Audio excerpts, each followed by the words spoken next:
More than 8 years since Jonathan Cote's body was found in Iraq. He'd been kidnapped and held hostage for almost a year and a half. This hometown hero's family continues to raise awareness in his memory. News 4's Jen Shantz shows us how his family is using their loss to make positive change here in Western New York. To his family and friends, U.S. Army Airborne veteran Jonathan Cote was a goofball you always wanted around.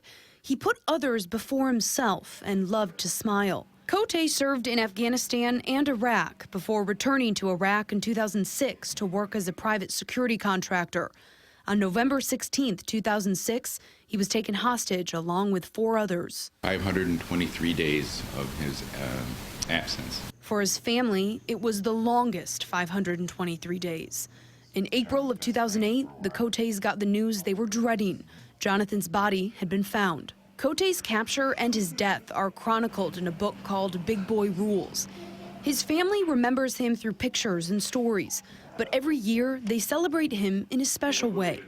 The Jonathan Cote Memorial Motorcycle Ride.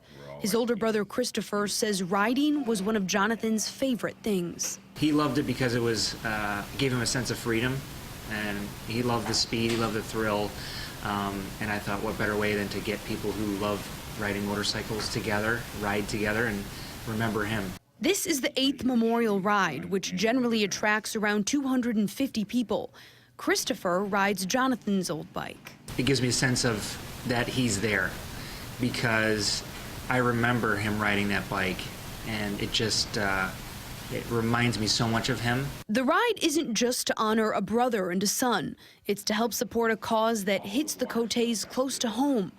Since the ride began, they've raised almost $23,000 for Western New York heroes, an organization Jonathan's father says his son would have benefited from. He had PTSD, and during that time, I don't think it was still identified. The event also raises scholarship money for Williamsville North, Cote's alma mater. His family says every year this is their chance to support local veterans while keeping their son's spirit alive. Jen Shantz, News 4.